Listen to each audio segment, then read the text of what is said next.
Welcome back to the Lightforge podcast. This is the Festival of Legends card review. I am ADWCTA, and if you are watching this on YouTube or listening on the podcast, Merps is gone. We went too long to talk about just the top three cards, and we spent that much time talking about it for a reason, because it is that important. Paparazzi, Concert Promo Drake, Ghost Rider, neutral commons. Okay, and not just neutral commons, but game defining, meta defining neutral commons in their scope, in their size. Like sometimes a neutral common happens that's super highly rated and whatever, but you have to like see it on turn two for it to matter that much. These are all kind of like later game impacts, so you're just gonna see them every single game. So we're gonna now talk about the other top neutrals. So those three were the A and A pluses. Now we're going to the B and B pluses. Remember, B is about the average card in your deck. Will be around a B. So they're not actually like super amazing, but these are neutral cards, right? Like a lot of the class cards are the ones above B. Your neutral cards are usually B or below. And B plus is better than the average card in your deck. So there's two B pluses we want to talk about first. They are the cards that almost made it. They were almost like a really low A, but they're still nowhere near as good as Ghost Rider or Concert Promo Drake, which are mid A's. These are like just solid B pluses. The first card is Hipster. Hipster is a 2-mana 1/3 battlecry. Discover a spell from your opponent's class that isn't in their deck. So Hipster is what the panda used to be, right? I mean, Hipster is also a panda, so I'm not saying, but like Pandaren Importer was a 2-mana 1/3 and is a 2-mana 1/3 again. They nerfed Pandaren Importer back down when they moved that card into Wild, like just now, like last week. So 2-mana 1/3s, if you remember from back in the days of old Panda, didn't really quite cut it, right? Like it was definitely a tempo hit when you played it on 2. You wanted to play it later. It was really just used to draw that spell. So here for Hipster, it also discovers the spell from your opponent's class rather than your own class. So it's class neutral. Like the good classes with the good amazing spells, mage, won't get an advantage with this card. So it's just kind of a better card than Pandaren Importer in terms of design for the arena. Power-wise, also, Pandaren Importer just wasn't like a needed to be banned kind of like level of card before it became a passable, 3-drop. And so that's where we are. Hipster, discover a spell from your opponent's class, 2-mana 1/3. This card's not going to get nerfed in offering rate. Definitely not. And it shouldn't. Like, this is like an okay card. This is the standard card of if you as a developer want to put like want to put discover spell cards into like the meta, this is the way to do it. Right? You're at the power level right where before it becomes super problematic. You're not favoring certain classes and disfavoring other classes. This is a great arena card. And now, it's still the discover mechanic. You're still discovering spells. If anything, right, this like penalizes using the classes with the good spells because your opponents are going to get like Hipster. Let's say Mage is really good and has really good spells. If you are a Mage, Hipster balances you out, right? Because everyone's going to have Hipster. It's still a really good card. B plus, you're going to take it more often than not. And then you get this automatic benefit against Mage because Mage has really good spells. So it does serve this kind of balancing function. And overall, it's a better design card. Like the evolution of design is good here. Okay. The other B plus card is Rowdy Fan. I'm gonna apologize ahead of time for sometimes it may take me a little bit to find all these cards. Without Merps here to talk, I have to do all this in real time while I'm talking. So Rowdy Fan is the other B plus card. Rowdy Fan is a 3-mana 1/5 Quillbore battlecry. Choose a minion. It has +4 attack while this is alive.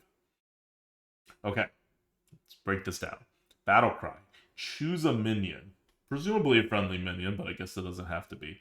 It has +4 attack while the Rowdy Fan is alive. So if there is no friendly minion on the board, Rowdy Fan And let's say there's no opponent minion. Rowdy Fan is just a 3-mana 1/3, which is unplayable. So you need to have a minion. Then you play the Rowdy Fan, and then that minion gets +4 attack. Now let's think about how much +4 attack usually is worth. +4 attack is usually worth about 2 mana in a card, right? That's your Cold Blood, your like nerfed Cold Blood, which is still like decent, right? It's not great, but it's decent. And Rowdy Fan gets to do that. It's not permanent, but the thing you're buffing probably is going to die before the Rowdy Fan, right? Like think about what you would ever put +4 attack on. You're putting it onto a minion that's about to trade into something usually. That's usually what you're doing with it. In any case, Rowdy Fan is 5 health. That's probably more than anything you're buffing. It's just how Arena goes. So, besides the fact that it's 4 damage of reach, which is pretty good, it also, the downside, comparing it to a normal buff, which is that you can kill the Rowdy Fan and that +4 attack goes away, will very rarely happen. So you basically end up getting Yeti's worth of stats, including 4 of them with initiative, as long as you have something else on the board. That other thing on the board doesn't even have to have initiative, right? Like it could be played on the same turn. The downside is if you have no minion and your opponent has a minion, then Rowdy Fan has to buff your opponent's minion. And that is why this is not a 3-drop. Like, it could be a really bad 3-drop if your 2-drop is still alive, but if your 2-drop isn't alive and your opponent has a minion, you just don't use Rowdy Fan. Like, you have to think of Rowdy Fan as essentially a buff. And it's a decent buff. Okay. So that is Rowdy Fan for the other B+ card.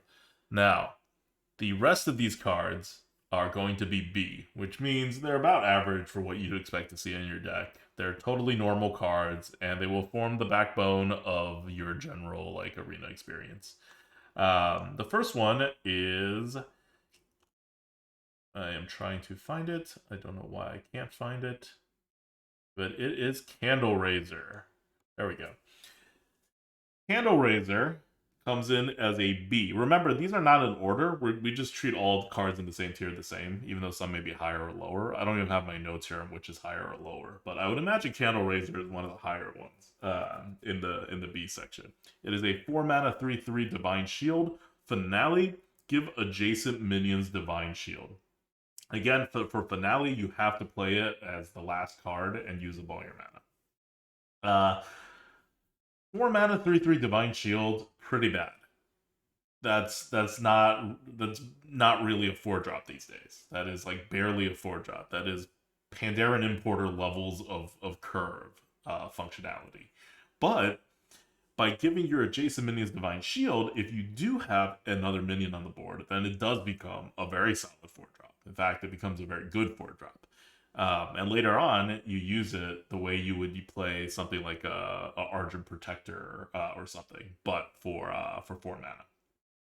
So this it could also potentially give 2 Divine Shields if you have more minions like that on the board, but that happens way later on.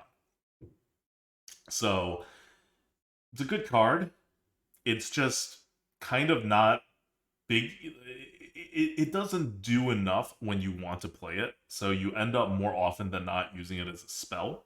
It hits that weird, awkward in-between area where its abilities are not quite as good for you to justify holding it and using it as a spell, but you should really do that, because if you try to play without an ability, it's like a really bad card, right? 4 mana 3/3 Divine Shields don't have a place in anyone's deck these days. So and later on, when you're trying to play it as a spell, the Finale requirement is a real requirement. You don't. It's pretty easy to hit Finale, but not always. And for cards like Candle Raiser, these opportunities don't come along that often if you're thinking of giving 2 Divine Shields rather than just 1. And when they come along, not the Finale trigger, but the Candle Raiser ability trigger of giving adjacent minions Divine Shield. So when they come along, you really do need to play this card at that point. and that's not a guarantee. It's not hard, but that all chips away at its ability. Okay, so that's Candle Raiser. I know some people think Candle Raiser is like a super good card, but I think we previewed it before in an earlier Lightforge that this was just not going to come out super high. Like, there's a reason Argent Protector is a 3/2 now again, and it's like not even an A tier card. And that's like a full 2-drop. Okay. That is Candle Raiser. Next up, we have another B tier card. It is Pyrotechnician. Pyrotechnician is a 4-mana 2/5. After you cast a spell, add a random fire spell to your hand. That means every time you cast a spell, including the fire spells you just got in your hand, you are adding a random fire spell to your hand. It's very flavorful. You get to chain a whole bunch of fire spells, get another one, play it, chain it again. So you could potentially get a lot of card advantage out of this card. The problem with this card and why it is not like super completely busted is not that you have to have a spell to get it going. It's that the spells that you're getting added back are random, which means you don't control how much it costs. You can't plan for it. So this either becomes like a turn 10 and after card, in which case it becomes turn 10 and after, and you get a bunch of card advantage from some fire spells. Or you're in this like very uncertain zone in the earlier going where you could chain it a couple times, or it could not chain a couple times. Because if you chain it only once, it's not a good card. It's not even a B tier card. Like a 4-mana 2/5 card that, gives you a fire spell, a random fire spell. No, that card's not even a B. So you have to chain it at least twice to really get its value. It's like off curve and everything, like a minimum of twice. So the way to use this card, ideally, is you have some small spells in your hand. You play the Pyrotechnician, then you play your small spells, and you ignore what the Pyrotechnician is giving you unless it happens to match up. Like, the way to play this is not like, it's turn 8, I have a 1-mana spell. I play Pyrotechnician and I play my 1-mana spell. That's not a great way to use this card. Because that RNG of what spell that you're getting back and whether you can play it again on the same turn is so important to the value of this card. Like, you either want to do it on turn 10 and after, if you only have one spell to trigger it, and hopefully with a small spell, or you really want to set it up already so that you know what spells you're using before you play the Pyrotechnician, and you can use the random fire spells afterwards. Random stuff is random. And this is a very planned out card. So it can go off, no doubt, but it's got so much randomness to it that it effectively puts conditions on you, especially as a good player, where you don't want to be subject to that kind of randomness. Okay, that is Pyrotechnician. After that, we are going to go to our next B tier card, which is Metronome. I think we're on to the rares now. Is that where Metronome is? Yeah, there we go. Metronome. This is a rare card. The ones before were all common. This is a rare neutral. 3-mana 2/4 mech. After you play a 1-cost card, draw a 2-cost card, then increase. So here you have a almost on-curve card. Like, at 3 mana, playing a 2/4 is not the end of the world, right? And it's actually on curve. If you have a 1-cost minion, you can play with it on turn 4. Like a 3-mana 2/4 and then a 1-mana, let's say 1/3 on turn 4, that becomes the actual on curve card. So there is the natural way to play it if you do happen to have the combo, is to do that and you're actually fully on curve, which is really nice. But otherwise, you play a 1-cost card, you draw a 2-cost card. You play the 2-cost card, you draw a 3-cost card. The good part about this over the Pyrotechnician, you can already see a theme, right? This is a thing the game is adding. These cards are not great for the arena meta because of all the randomness, but this one really controls that randomness, right? You play a 1-cost card, all of a sudden you definitely have a 2-cost card. And you know how much it costs. And you can play the 2-cost card. And you know you're going to get a 3-cost card. So if you have a 1-cost card with this, and you play it on turn 6, you know you're going to draw 2 cards. If you play it on turn 9, you know you're going to draw 3 cards. Just on the same turn.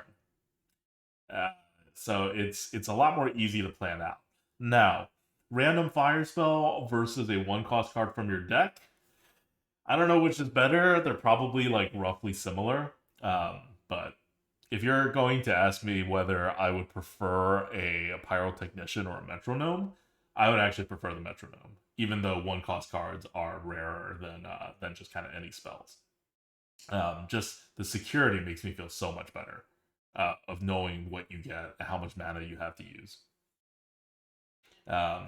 There is also the chance for the metronome that you will know that your deck as a whole, like if you've drawn all of your 2-cost cards already somehow, it's not going to happen, right? But those are rare situations. You usually have a ton of 2-cost and 3-cost cards in your deck. All right. Next up is Static Waveform. Static Waveform is another rare card, rare neutral card. 3 mana, 5/6 elemental. At the start of each turn, lose 1 attack or health chosen randomly. Okay. So it starts out as a 5/6, and by the time it's your opponent's turn, which means before you get to do anything with it, it's already a 5/5 or a 4/6. By the time it gets back to you, and then you can do something with it, it's lost like 1 more step. So it could be like a 4/5, it could be like a 3/6, it could be like a 5/4, which is still all over curved, by the way. Like, let's say it's a 4/5. That's a Yeti that you get back, that you can use and attack with. So these are the kinds of like tempo cards that kind of penalizes your opponent for trying to remove it. Like, it's inefficient for your opponent to remove it because it's like kind of dying always, right?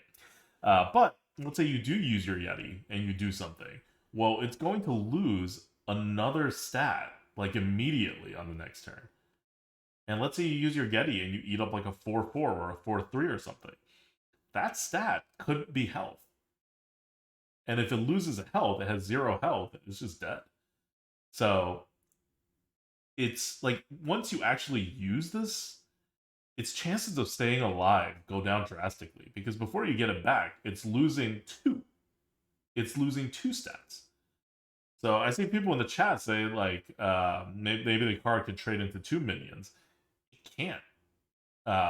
It sometimes can, but it oftentimes can't because it will end up with 1 health at some point, and it'll lose that 1 health half the time. Really, it'll lose that 1 health 75% of the time before it gets back to you. So, again, like, it's an interesting design, but imagine you're on the other side of this card, right? And the card is like a 4/1. What do?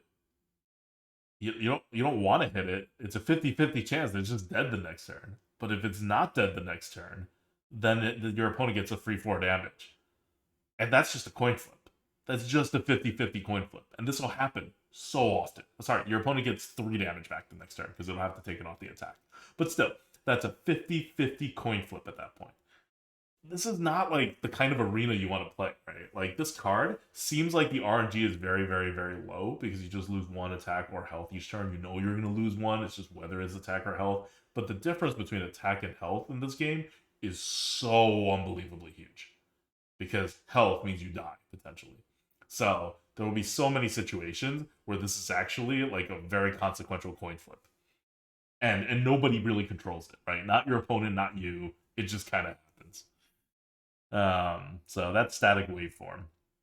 But it's rated a B because it's good, right? You get a Yeti back on the turn to use it. What's the point of playing a 3-drop? It's so you can use it.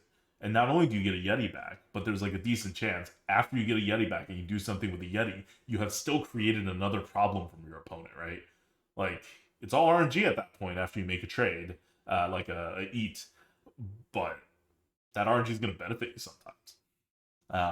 Even today, right? Mad Bomber, with its not terribly well-controlled RNG, is still like a pretty damn good 2-drop.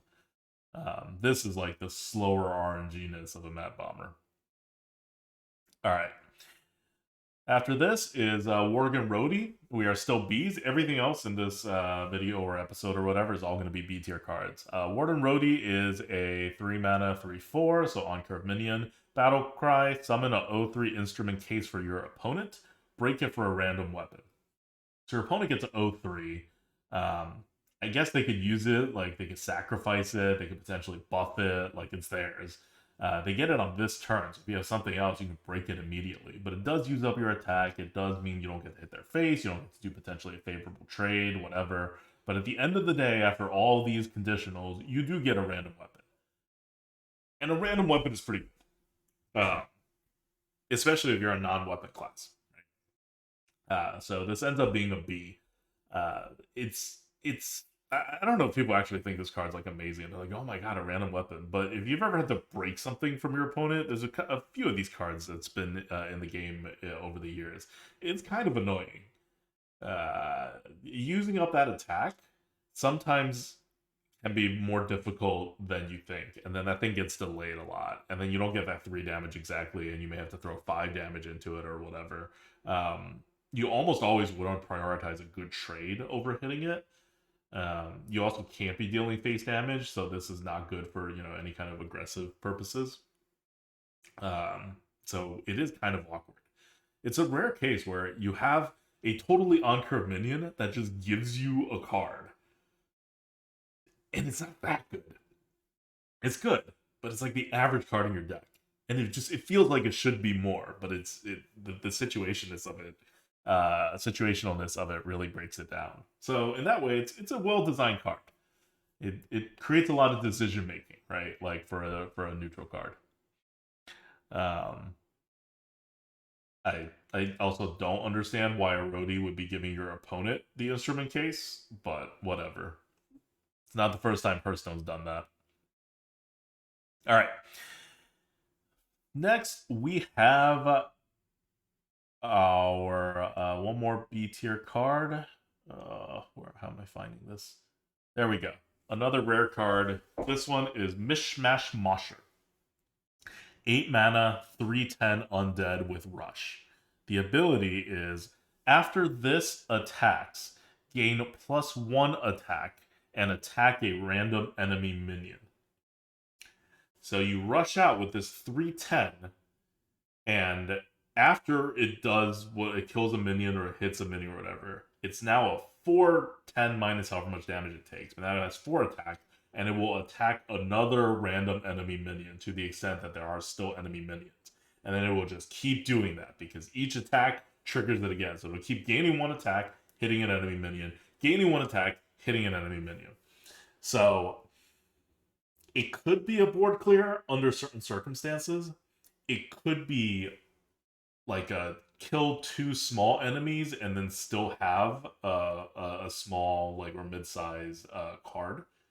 It's insanely good against those kinds of wall type stuff that sometimes paladins or warlocks put out that have like 1/3 or like 1/4 or whatever with taunts.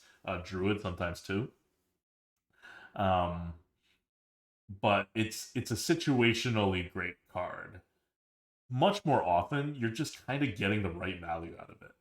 Like I've run a few scenarios with it, and also just kind of inputted the ability into how we normally calculate these kinds of abilities, and it is what it is. It's a balanced kind of neutral board clear. That's mid level, right? Like this thing's never gonna kill a 8-drop without dying. But yeah. All right. One more B tier card. This one is Unpopular Has Been. It's pretty straightforward. I don't know why this is an epic card. Like, so many of the rare cards and even the common cards are way more interesting than this card. But it's a 6 mana 5/5 undead. Death Rattle, summon a random 5-cost minion from the past. So, if you're looking at it and you're like, hey, look, it's Cairn. Yes, it's crappy Cairn. I don't know what else to say about it. It's crappy Cairn with some RNG, and it's rated as it. Cairn's good. even today, where tempo doesn't matter like that much, having a Karen is a pretty big deal. This is not as good as Karen, but you know, it's still good. B tier value. Okay, that's an epic card. You also won't see it that much. The final two cards in this B category are legendary cards. We're just gonna do legendaries the same time we do any other cards because like these days, especially with the paparazzi, they get discovered and stuff, so they're not really that rare. Legendary card, Posic Audio Engineer. Posic Audio Engineer is a 4 mana 5/4, so on curve minion. Battle Cry. Add 2/3/3 bots to your opponent's hand. The bots are just 3 mana 3/3 vanilla cards. Death Rattle. Summon them for yourself. So a 4 mana 5/4 would be like your normal like bottom of the C tier card. This one is B because it's actually quite a good ability. You are giving your opponents the bots, but you're kind of forcing them to play it. So if you look at it from a card advantage perspective, yeah, they're getting more stuff, but you're wrapping up 6 mana for them to only get 2/3/3s, which is so horrible in today's meta. And if you play it on turn 4, your opponent doesn't even have enough mana to use both of them, and they may be forced to like use one, and then you're forcing them to spend 1 or 2 other mana and have like stuff in their hand that can actually use up that mana in an efficient way. Like, you put your opponents in such awkward positions. Like, that's actually quite a great value that this card has. And they can't ignore it. Because if they ignore it, you will just kill Pozic off the next turn, probably. It only has 4 health. And they can't remove it. And then you get 2/3/3s afterwards, which would make it absolutely insane. This is like, oh, why am I forgetting the card's name? That other card that was in the last set. That is a 4 mana 5/4, and it used up your remaining mana. If it used up your remaining mana, you don't do that on turn 4, right? You do it later on. But the idea is the same, where if you get this back to you without something happening, like you can go crazy with this card. Lost Exarch, thank you, chat. So this is like the turn 4 version of Lost Exarch because you want to play it turn 4. And if you play it on turn 4, it's great.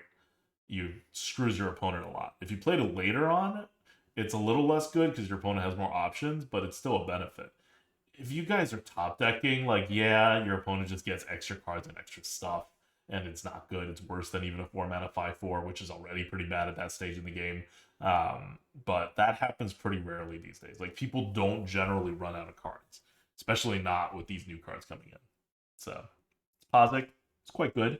B, it's not amazing. It's not like if you're paparazziing, you don't want to paparazzi a Pozic, but not like a card that you look at it and you're like in case you're looking at it and you think like, oh, this is probably like possibly a downside. It's a downside way less frequently than it's an upside, and it could be a huge upside too. Whereas it's like a not that big of a downside, even when it's a downside. Okay. Final card in the B tier category, Tony, the King of Piracy, 5 mana, 4/6 pirate. It's a little understated. Both players' decks are swapped. For purposes of the arena, that might as well not say anything. Finale, draw a card. So pretty simple. If you trigger the finale, you draw a card. And it has 1 less stat than it normally should. That's a B. Nothing special here. All right. So those are all of your other kind of top cards that are average or above average for your deck in the neutral categories. You have a bunch of stuff there, and a lot of the stuff here does stuff that you don't usually see in neutral, right? I'm specifically thinking of like Metronome and Pyrotechnician. Those are cards that have these repeating abilities that you really like. They don't like putting them into neutral because they're kind of, I guess in constructed, they're probably like deck defining and whatever, right? And you don't want that in neutral. Neutrals, you want like RNG stuff, like or like Yetis, right? Those are the 2 types of things that are staples in neutral. So they're definitely getting a little creative in there. From an arena perspective, these are potentially problematic cards, but they have designed their power level in a way to keep them in check. Like, these are not great cards.